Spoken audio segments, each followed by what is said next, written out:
Namaku Randy. Saya merupakan salah satu mahasiswa Universitas Sultan Ageng Tirtayasa, program studi pendidikan Pancasila dan Kewarganegaraan. Dapat masuk universitas negeri merupakan salah satu bagian dari mimpiku. Semua sangat istimewa. Hanya saja menjadi salah satu kelompok minoritas membuat diriku tidak dapat berbaur dalam hal pertemanan. Mereka menganggap bahwa aku berbeda. Lantas apakah bentuk dari persatuan Indonesia hanya retorika belaka? Tapi tidak. Mereka tidak benar. Bukan karena aku seorang minoritas, maka aku akan selalu berbeda. Aku ini sama dengan halnya mereka. Hanya saja, cara kami menikmati syukur yang berbeda.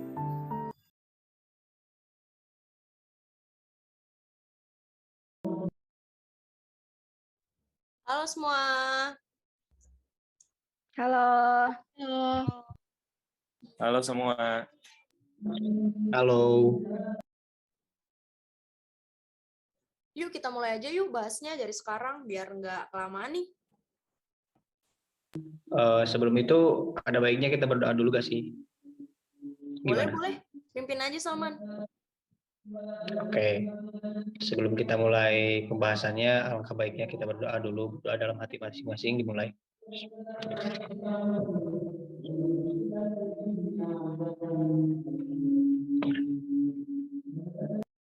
Berdoa selesai, silakan dimulai. Yuk kita mulai aja, kita cari materinya dulu aja kali ya. Ada yang punya usul nggak? Aku punya ide nih, gimana kalau misalkan tentang pendidikan, kan lagi urgen juga tuh. Kalau aku hak mendapat rasa aman sih.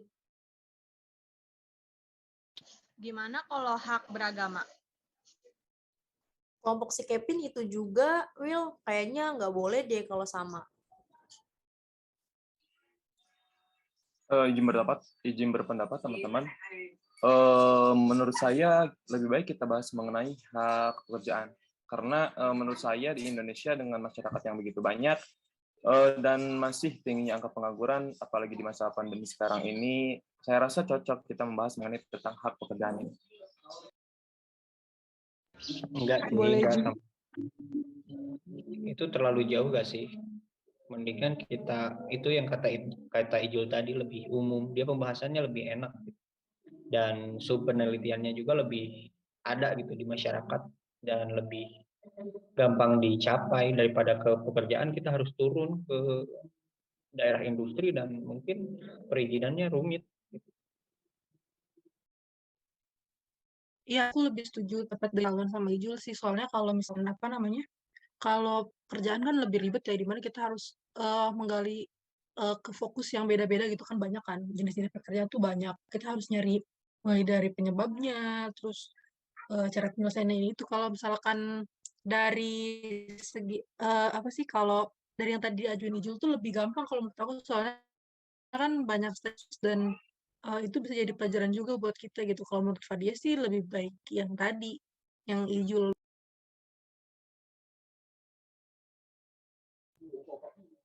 Gak begitu, Man. Saya rasa kita membahas mengenai hak pekerjaan juga sangat diperlukan. Apalagi di masa pandemi sekarang ini, orang-orang banyak yang diberhentikan pekerjaan akibat pandemi COVID-19 ini. Maka dari itu, saya rasa cocok kita membahas mengenai hak pekerjaan ini. Iya bener, Randy ada benernya juga nih. Soalnya ini kan juga untuk kelangsungan kita di masa yang akan datang nggak sih kalau kita mempertahankan mengenai pekerjaan yang layak bagi setiap orang. Gue sih setuju sama pendapatnya Randy. Enggak sih, itu terlalu jauh tahu. Nanti kesana aja bakal makin ribet. Karena kalau kita membahas tentang pekerjaan kan terlalu terlalu dini buat kita. Mendingan rasa aman, karena rasa aman ini kan menyeluruh dari pekerjaan, dari apapun itu selalu ada. Karena kalau kita lihat, kita umat muslim itu selalu gak enak ya, di mana-mana ada perusahaan yang tidak bolehkan umat muslim untuk memakai jilbab, kan itu kan diskriminatif ya. Karena lu gak akan pernah mengerti kan kalau kita beginian. Oh, tidak bisa begitu, Man. Tetap ini pendapat saya, karena bagaimanapun kejahatan yang terjadi sekarang itu akibatkan tidak mempunyai hak pekerjaan. kita bisa lihat contoh kasus-kasus yang terjadi sekarang seperti pencurian, pemerkosaan itu diakibatkan karena tidak adanya pekerjaan, sehingga rasa aman itu tidak muncul terhadap masyarakat sekitar, begitu sih, Mbak. Enggak dong, lu gak boleh kayak gitu dong. Lu harusnya lebih lihat dong, lu Udah spesifik. guys, jangan berdebat ya. Udah jangan berdebat, kita cari jalan tengahnya aja ya. Di spin aja nggak sih teman-teman? Iya, di spin aja. Siapa ada yang mau spin nggak? Biar aku aja yang spin, gimana? Oh iya, boleh. Tolong ya, Bill. Sebentar ya, tadi Randy sama Salman. Oke, aku putar ya. Wah, Randy nih yang menang. Kita pakai pendapatnya Randy berarti. Oke, berarti kita bahas studi kasus tentang hak mendapatkan pekerjaan ya, karena lagi pandemi juga kan, lagi darurat banget nih. Oke, Man, gimana nggak apa-apa, Man? Iya. Oh, oke ya teman-teman, berarti kita pakai yang Randy berarti ya? Ya udah kalau gitu besok aja nih kita diskusi di kampus gimana? Soalnya kan besok kita pagi itu nggak ada kelas. Pada bisa nggak? Boleh, boleh. Bisa. Soalnya gue gak bisa. Gue lagi gak enak Bebas aja badan. sih, guys. Oh, Salman lagi nggak enak badan. Berobat, Man, biar cepat sembuh. Ih, Salman cepet sembuh ya. Ya udah kalau kayak gitu kita pakai pendapatnya Randy. Kita cukupkan aja kali ya sampai sini. Udah, makasih banyak ya teman-teman. Izin live ya, teman-teman. Fadia sama Ijul boleh gak di sini dulu? Gue mau minta bantuan buat penugasan semester 6. Gimana? Oh, boleh. Boleh. Oke, yang lain boleh lihat, bro. Ya udah, makasih banyak ya. Cepat sembuh, Man. Dah. Yuk. Semuanya teman-teman, izin live ya.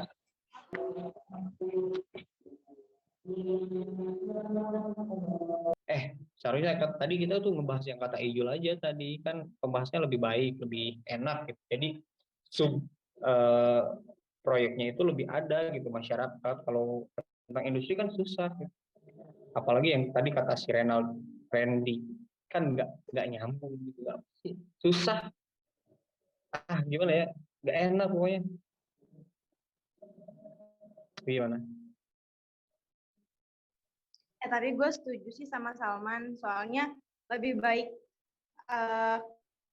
hak untuk mendapat tempat yang sama nggak sih? Enak pokoknya kalau gitu mah.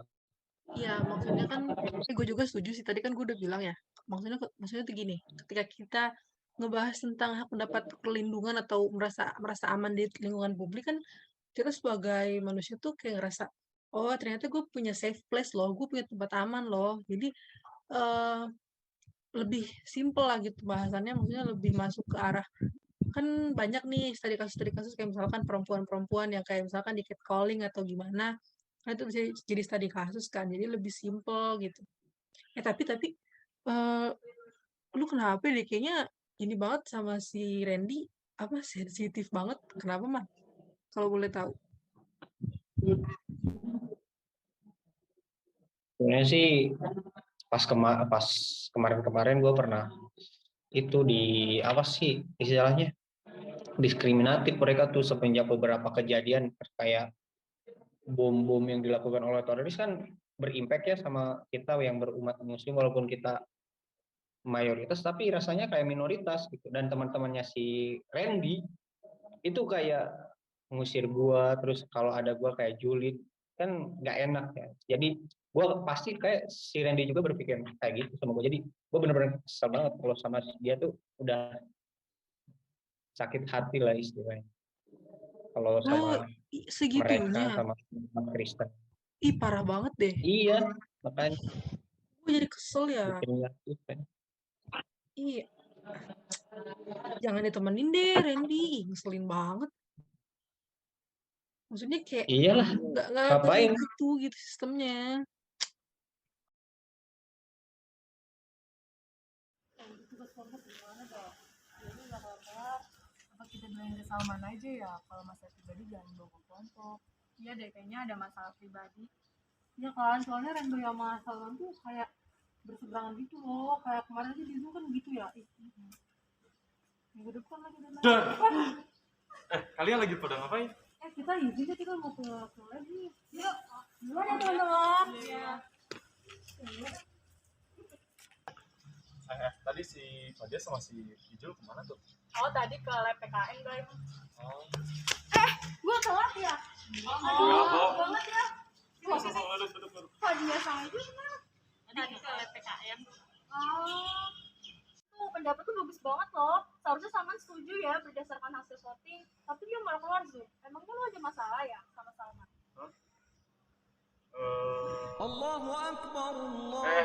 Azan tuh, emang kalian gak sholat dulu? Gak apa-apa, bahas ini dulu aja. Jangan gitu, lebih baik sholat dulu nanti barang-barang kalian biar gue yang jaga. Serius gak apa? So kalian sholat dulu. Banget ya, Bi. Kita pergi dulu ya. Iya, silakan. Itu, Ahmed biar saya pegang. Makasih ya, Doy. Iya, sama-sama. Gue tunggu di sini ya.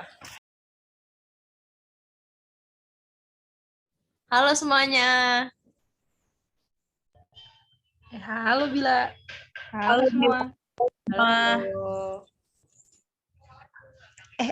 Tahu nggak Justin Bieber mau konser tahu di Jakarta tapi di Madia. Kesel banget deh. Nggak dapet tiketnya. Iya, tiketnya mahal-mahal banget tahu gara-gara ada yang beli terus dijual lagi. Nggak kebagian deh. Nyebelin banget gak sih, ya Allah, keras zaman dulu, zaman kapan ya, zaman SD kali ya? Bulan kapan sih itu? Bulan apa ya, lupa. Bulan apa sih, Bil? Pokoknya di tahun ini sih, aku juga kurang tahu. Kalau aku sih lagi nungguin BTS konser. Kenapa, Jul? Wah, bulan November deh. November. Oh iya, BTS juga mau konser loh di Las Vegas nanti, bentar lagi. Inget masalah kelompok kemarin ya? Kalian kenapa deh ngedukung ngedukung si Randy? Aku sih kayak kurang setuju gitu sama dia, soalnya kayak bukan ngedukung sih, kayak lebih berpihak aja gitu. Kan aku kayak lebih setuju kalau materinya tuh lebih ke arah yang lebih simple gitu. Tapi kalau dari aku sendiri setuju karena emang pekerjaan itu benar-benar menjadi darurat banget sih untuk Indonesia, apalagi di zaman pandemi kayak gini. Maksudnya bukan karena pandemi doang sih, dari dulu kan juga kan kayak banyak banget angka pengangguran itu tinggi gitu loh. Sedangkan pemerintah nggak menanggulangi. Jadi menurut aku pendapat Randy it's okay sih buat kelompok kita. Tapi ini nggak sih, Bil, kayak ribet, kita harus ngadain kayak apa sih namanya, uji lapangan gitu-gitulah, ribet. Ya juga sih, tapi kayaknya Salman itu emang ada konflik internal nggak sih sama si Randy sebelum kelompok kita ini? Jadi penasaran. Iya deh kayaknya. Kayaknya iya deh, mereka ada konflik gitu. Ya nggak sih kalau dilihat-lihat. Tapi kan seharusnya jangan dibawa ke kelompok nggak sih kalau emang punya masalah gitu, kayak konflik internal. Tapi mungkin aja permasalahannya emang bukan pertemanan sih. Kayaknya juga Salman sama Randy itu nggak terlalu dekat. Mungkin aja karena perbedaan agama. Tapi serem nggak sih kalau Salman sampai begitu ke Randy gara-gara perbedaan agama? Iya bisa jadi sih. Karena kan yang aku lihat nih mereka tuh jarang banget ngobrol ya. Maksudnya kalau misalkan masalah temen kayak cukup mustahil gitu. Kalau masalah perbedaan yang aku lihat sih Salman emang agak sentimen sama yang namanya perbedaan gitu. Ya, we never know. Tahu nggak sih ternyata Randy menang lomba tahu. Keren banget tahu dia. Menang lomba apaan tuh? Baru dengar. Lomba pidato gak sih? Lihat deh videonya ada. Mana coba lihat. Coba kirim dong di grup. Ya, yang digeser ya. Oke. Itu tuh udah. Coba lihat, ayo lihat.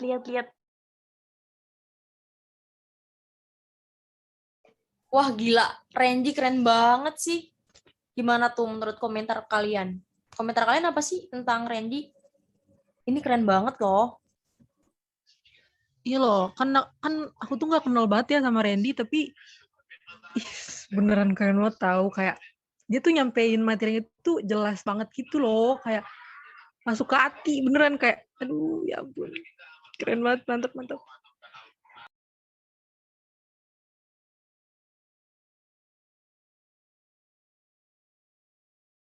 Coba kita tilik pada paradigma manusia saat ini. Mereka menganggap bahwa saudaranya sendiri adalah musuh yang harus dibahas habis. Manusia menganggap dirinya dan apa yang ia yakini sebagai yang paling unggul.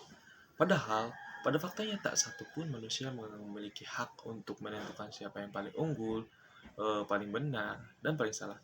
Pada dasarnya, setiap manusia memiliki fitrah untuk menjadi individu yang bertakwa. Takwa artinya menjalankan segala kewajibannya pada Tuhannya, di mana pada setiap agama mengarahkan umatnya untuk menjadi individu yang lebih baik.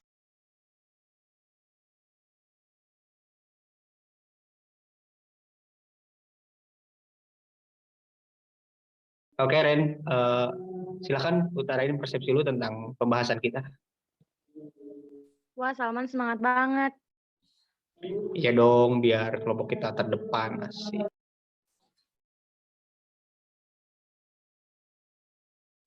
Oh iya, ngomong-ngomong, selamat nih. Ya Randy, kemarin lu menang, keren banget. Iya, Ren, selamat ya. Keren banget video lu. BTW, maaf ya, kemarin-kemarin gue sempat bawa-bawa agama dan salah persepsi tentang lu. Yaelah santai Kaliman. Lagian gue juga udah lupain ke masalah yang kemarin. Lagian yang terpenting jangan diulangi lagi ya. Makasih ya. Sama-sama. Ya udah yuk, langsung aja kita bahas aja pembahasan kita yang pengen dibahas. Langsung aja, yuk. Tak peduli agama apa yang dianut, setiap orang selayaknya dapat menghargai satu dengan lainnya. Manusia dengan masyarakat yang heterogen, yang memiliki banyak sekali perbedaan, dimulai dari suku, ras, agama, dan bahasa yang berbeda-beda, seharusnya menjadikan kita lebih toleran terhadap Terutama mengenai kebebasan beragama. Tujuan dari toleransi beragama yaitu untuk membuat suasana atau situasi yang harmonis serta menciptakan kerjasama antar umat beragama. Agama dapat menghilangkan diskriminasi yang terjadi dalam berbagai bentuk dan cara dengan tujuan supaya pesan-pesan yang terkandung dalam agama dapat dijadikan pedoman dalam bertindak. Agama mengajarkan hal-hal baik dan orang yang beragama akan berperilaku sesuai dengan ajaran agamanya masing-masing. Kita diajarkan untuk saling tolong-menolong, menghargai, dan menyebarkan kasih sayang serta kepedulian terhadap orang lain. Cinta pada suatu agama memang diperbolehkan, tetapi tidak boleh sampai berlebihan. Jika berlebihan, kita tidak akan bisa melihat adanya suatu perbedaan dan menutup diri dari kebenaran lain. Maka untuk meningkatkan nilai toleransi di antara umat beragama, kita sebagai generasi muda dengan cara mengimplementasikan sila pertama tentang keagamaan, yaitu dengan mengamalkan nilai-nilai yang sesuai dengan agama yang dituntut oleh masing-masing.